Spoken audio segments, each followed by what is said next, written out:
Friday morning, everybody. This is Grace, and yes, it's still morning. It's getting close to noon, and I'm going to give you something to eat. And I don't really have anything at home that seems like appetizing.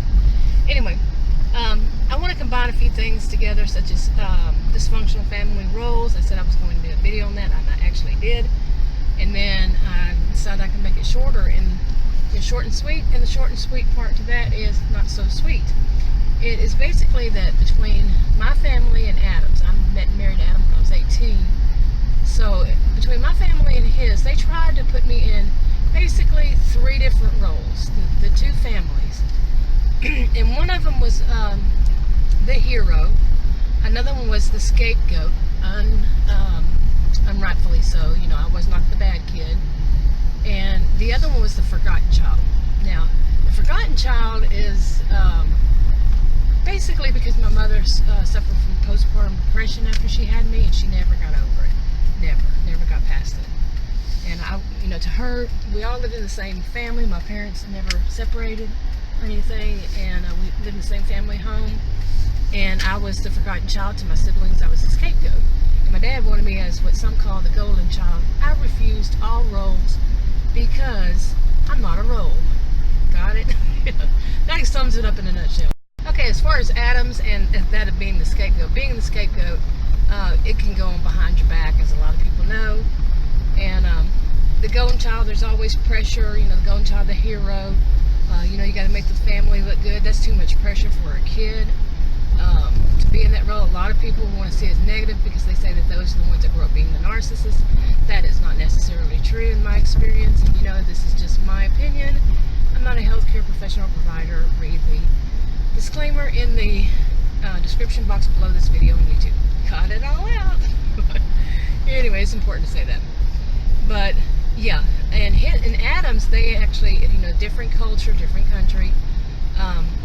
I've never been to that country. I have not met some of these people ever. And his family, nuclear family, they call me the actual term they use is the favorite bride. Yeah, which would be like the hero of the family, the golden child kind of thing. And his other part of his extended family, one family of cousins and stuff, they saw me as the scapegoat. And they recently, one of them tried to triangulate me, and I informed him, do not do that, and don't try it with me. And I went and gave him a little attitude about, when families are dysfunctional, they try to triangulate somebody as a scapegoat so they do not have to face their own dysfunction. So, goodness, I'm having bad allergies once again. But anyway, other things I wanted to add. I did put up a video this morning and I took it down. I do that every once in a while. Sometimes I just put my videos on private anyway. I don't like to have too much of myself out there. You know what I'm saying? And but my video this morning, I really wanted to combine it with something else about how I found peace. It was basically about me going through the existential crisis, and that I'm coming out of it. Okay, I am. I'm coming out of it more optimistic about things, and there was a lot of things that I mentioned in there that I went through recently that kind of brought it on. It's kind of crises and stuff in the family and all. And of course, also going no contact was part of it. But I'm coming out fine. I'm much more optimistic, so that's good. And but I also wanted to combine it with some place that I go to that I really like, and it's very comforting. And comforting might not be the right word, but hey, it's close. Okay, and just for the record, my calming place, my comforting place is not McDonald's. I just went there and got me some chicken McNuggets. I felt in the mood for chicken McNuggets for some reason. Anyway, the kind of calming, maybe is a better word, I don't know. It's really more like back home. That's maybe what I should call it. I grew up in a different area of Texas, and born and raised in Texas and in that area. And I think when I was 19, I first moved to the Dallas area, which is where I live now, in a suburb of Dallas. And this Dallas area and everything, it is not Texas. I'm sorry. I've lived in many places like San Antonio, Houston, Beaumont. Oh, the list goes on. Austin, so many places in Dallas area, mid-cities, on and on. But this Dallas does not seem like Texas at all. It is mainly transplants from other states and countries. I don't have a problem with that, of course, being a sociologist, but it's not Texas. Sorry, it's just not the Texan attitude that I want to see, that I'm homesick for. I get homesick for every once in a while. Yeah, it just doesn't have the Texitude. I won't make up a word, but it really doesn't. It's just too much of a blend, and I get homesick. That's the only difference, is that I get homesick. I have no reason to go back home. I haven't been there to where I grew up. I'm talking back home. I haven't been there since I think it was January or February of 2014, so 2.5 years. And I don't have any reason to. It's a long drive, very long drive. And so going to this place is so much like back home. It's just so much like it. It's local too, and I've been in and out of there for like a year, and it kind of had to build up on me to see it, to really see it and feel it and want to be there, because I just go run in there and go run out, and it's a restaurant, just go and get something good out of there. But yeah, I'm really feeling it now, and I went there the other day. Actually wore a little bit of makeup, not eye makeup, because my eye problem. And yeah, this is Texas in the summer. It's like you go anywhere, you're gonna have trail dust on you, kind of thing, even with the windows rolled up. So yeah, I don't really care to wear makeup in the summer. I really don't care for these summer allergies either. But yeah, I remember what other thing I was going to say about dysfunctional family roles.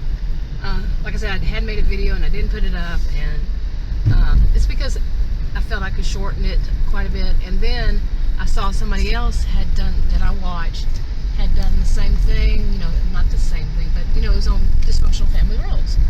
And I steer clear as much as I can, unless it's something that I really feel is important and I want to put up or combine, kind of thing, for like a record.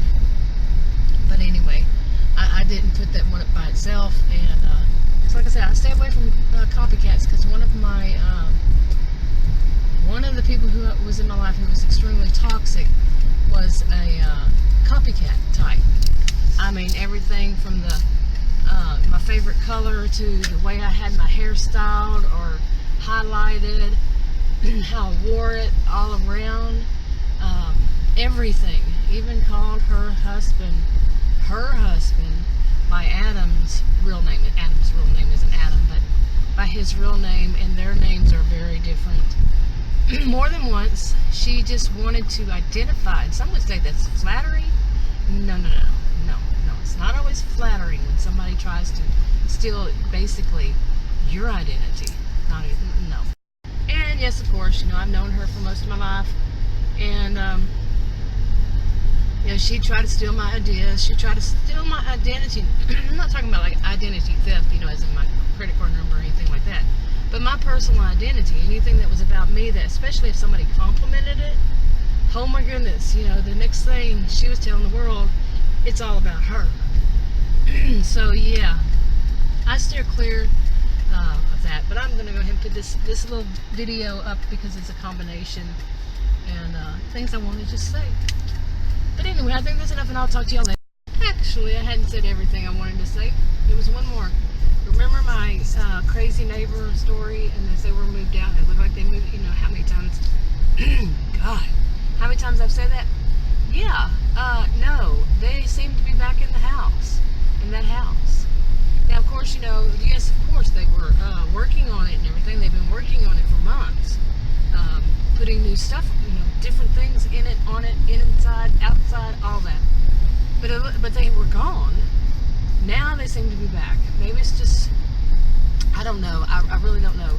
But they are back. And they are, of course, parking in front of our house, which I've mentioned before. They park in a legal spot, but it's right in front of our door. They can see our door from where they park. And we've had stuff stolen, our cars, our automobiles, and stuff is stolen out of them. They didn't break the windows, they just somehow got in, stole stuff, stole our mail, somebody, and that stopped whenever they weren't around. Yeah, think about it. And it was mail, that, package mail and stuff like that. But yeah, it's just, it's not the kind of, thing that you just think is going to happen. And it's very nerve-wracking.